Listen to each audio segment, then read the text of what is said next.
Salutations, respective viewers.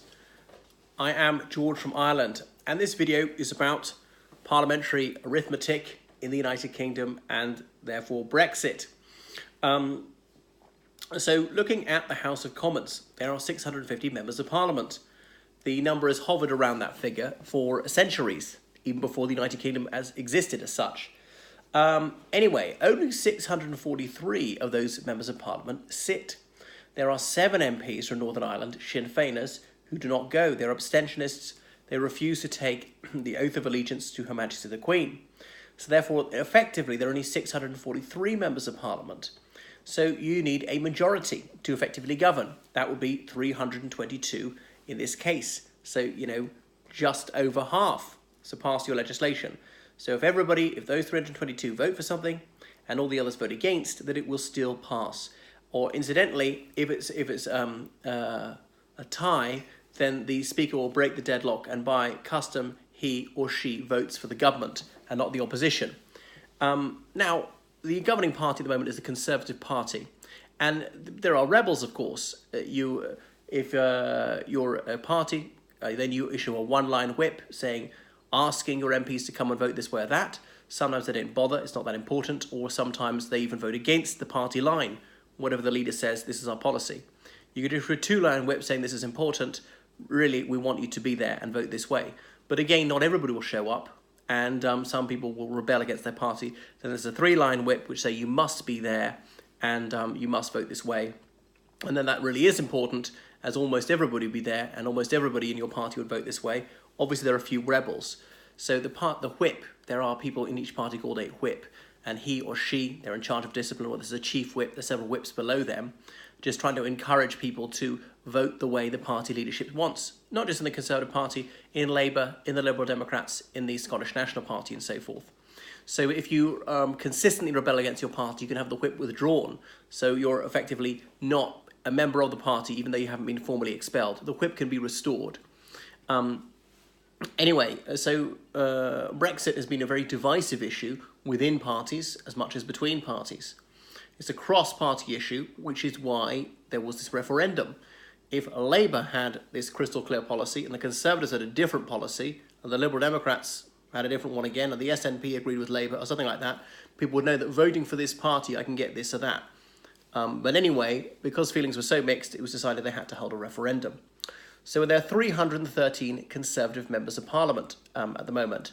Remember, they need 322 for a majority, and therefore it'd be a minority government. It was a minority government even when Theresa May formed a government way back in May 2017, reformed her government, I should say, after that election, which is a bit of a damp squib for the Conservative Party. There are 10 members of Parliament from the Democratic Unionist Party, the DUP. The DUP represents various constituencies in Northern Ireland. The DUP only contests elections in Northern Ireland, not in Great Britain. And they're unionist. They want Northern Ireland to be united with Great Britain to be part of the United Kingdom. So there's this confidence and supply agreement between the Conservative Party and the DUP. There's no coalition. The DUP are not part of the government. They don't get to be government ministers. There are an opposition party, but if there's a vote of confidence, they will vote for the Conservative Party, and they did in December, crucially, the Conservatives, and they will vote supply, as in money, the power of the purse. They'll vote for money bills, because Northern Ireland got over £1 billion in extra funding as part of this agreement. The thing is, the Conservative majority is it's a minority government. The Conservative minority, as being what it is, if the DUP rebel against the Conservative government would fall.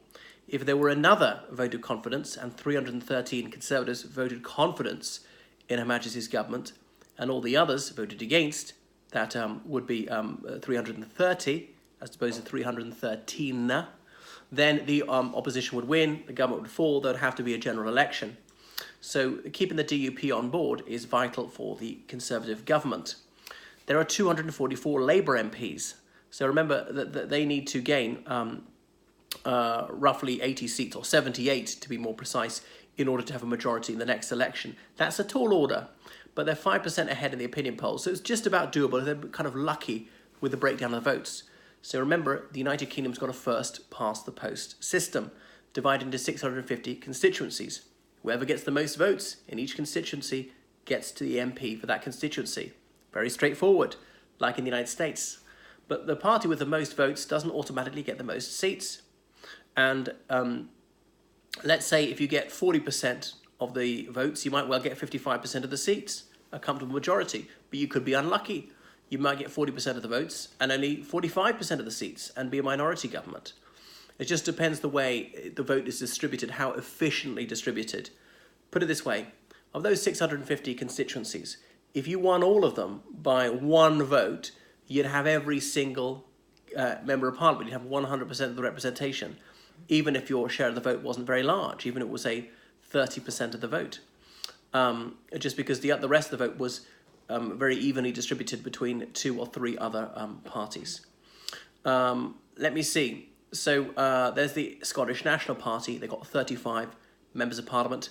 The SNP. The SNP only represents Scotland, and of course their raison d'etre is to take Scotland out of the United Kingdom, make Scotland a separate country, completely separate country, and join the European Union as a member state. And there are 12 Liberal Democrats. The Liberal Democrats are very Europhile. They represent constituencies in Scotland and England. They have tried in Wales. They've got nobody in Wales at the moment. They've never contested elections in Northern Ireland, not as Liberal Democrats. They did as Liberals years ago. But there's the independent group. A couple of months ago, 7 Labour MPs and 4 Conservatives broke away. They formed the independent group. They're all fairly young, fairly moderate, very Europhile, very Remain, and very liberal, and they all represent English constituencies. So what's going to happen at the next general election, probably the independent group will all be very independent and independent of Westminster. They'll all lose their seats because history shows that outside, well, you've got to be part of one of the major parties. So in Northern Ireland, you've got to be part of the DUP or possibly Sinn Féin, SDLP or Ulster Unionist Party occasionally win seats. In Scotland, you've got to be, SNP or Labour or Conservative or Lib Dem. In England, you've got to be Conservative, Labour or Lib Dem. And in Wales, you've got to be Labour, Liberal Democrat, Plaid Cymru, or Conservative. Plaid Cymru is the Party of Wales, the Welsh separatist party. So you've got to be part of one of the major parties. There are the 3 big ones, which are there in England, Wales and Scotland. There's the SNP only for Scotland, Plaid Cymru, which is only in Wales, and various Northern Ireland parties. And the main Westminster parties, Labour, the Liberal Democrats and the Conservatives, don't stand in Northern Ireland. So because it's been the Easter recess, the political scene is quiescent. And Theresa May's got a bit more time to try and reach an agreement with the European Union and get Parliament to vote her way. But there were some Remain rebels in the Conservative Party voting against what she wanted. But there were a few Labour rebels who were voting for what she wanted, a very few, not enough to cancel out so many rebels within the Conservative Party. Remain rebels, so that's easily 30 of them. And then there are Leave rebels, about 40 of them, because they are the European Research Group, they're ultra-leavers, they're ultra-Brexiteers. They said leave without an agreement. Some of them went against an agreement in principle, but they thought the terms of this particular agreement were unacceptable. So this is how parliamentary arithmetic really is fascinating. Now, usually governments have a majority. Even back in the days of David Cameron, his first term, Conservatives and the Liberal Democrats in coalition had a fairly healthy majority. Go back further than that, say the days of Gordon Brown or any time before that, usually it was just one party in government. Labour had more than half the members of Parliament, and if all the Labour MPs voted one way, they would get it passed. Of course, there'd be a few Labour rebels. I don't think you ever have a situation where every single member of a major party, Labour or the Conservatives, votes for something. But a few rebels within your own ranks ideally will be cancelled out by some rebels on the other side who are actually supporting the government. So this is the parliamentary arithmetic breakdown. So yeah, Labour could win the next election. They might have to go into coalition with the Liberal Democrats if they don't reach a majority on their own. Before the last general election, Tim Farron, that minnow who was leader of the Liberal Democrats, he said that he would not contemplate a coalition or confidence and supply arrangement with either Labour or the Conservatives, whoever won. The Liberal Democrats would be completely sovereign party. There could be a confidence and supply agreement with the Scottish National Party because they certainly want to keep the Conservatives out.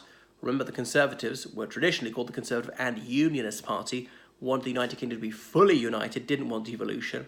So they're a real bugbear of the First Minister for Scotland, Nicola Sturgeon.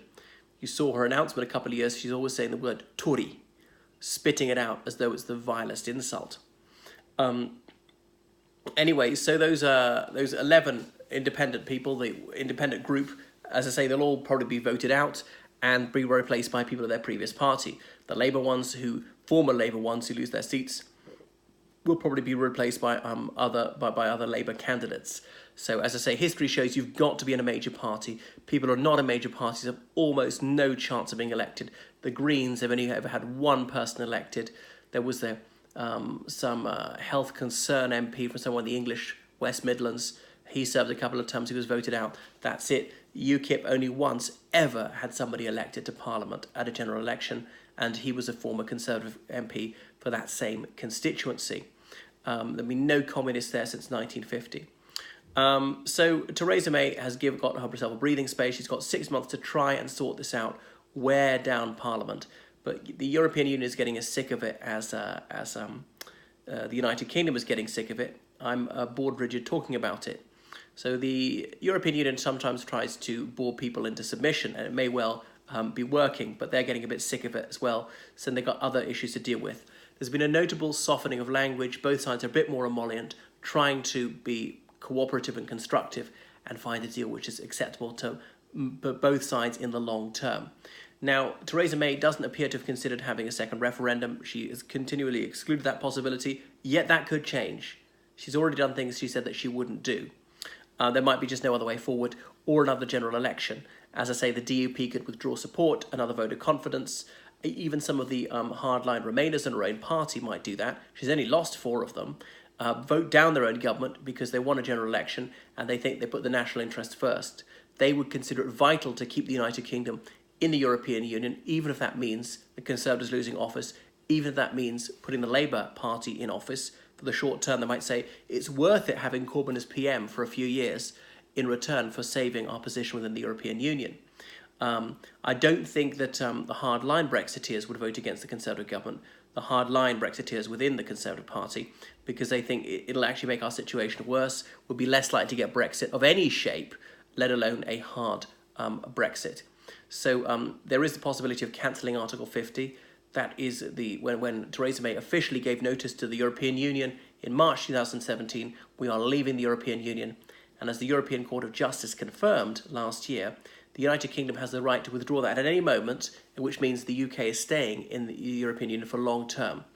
But there's a proviso that this withdrawal of Article 50 must be unequivocal. It must be permanent. It can't say we're going to withdraw it temporarily only to reactivate it a few weeks later when we consider it to our advantage in the negotiations. No, you must withdraw it permanently. So that's that, which is obviously what Remainers would like to see. And if that were to happen, then obviously the European Union would say, you have put us through this nightmare for a couple of years. You've been such a spoilt child. We're not having that again. And presumably they would amend the Treaty of Lisbon to say member states do not have the right to leave anymore. Or they might say you can only leave with permission of all these EU institutions or something like that. So that's that. Will we get a Brexit? It's hard to say. I feel a bit foolish as though I have to change my mind all the time. It's looking like it. It'll probably be a soft Brexit. It might be a very soft Brexit, which Remainers would find more palatable. The Norway model, the European Union said you can't have that, maybe something similar to that. So what the EU would like, if there's to be a Brexit at all, is the United Kingdom to be as much of a partner as possible, to continue paying in money, to obey all these regulations, to make trade and travel very easily, to have lots of immigration from the European Union, so to leave perhaps in name only. The only trouble about that is it might make other member states saying, oh, well, maybe leaving isn't so bad after all. But why would you go through all this rigmarole to end up in more or less the same situations you were before, only without any representation in the European Parliament? All right, that's all I've got to say about parliamentary arithmetic and Brexit, and it may well be the numbers in Parliament that decide the outcome rather than the numbers that voted for Brexit almost 3 years ago.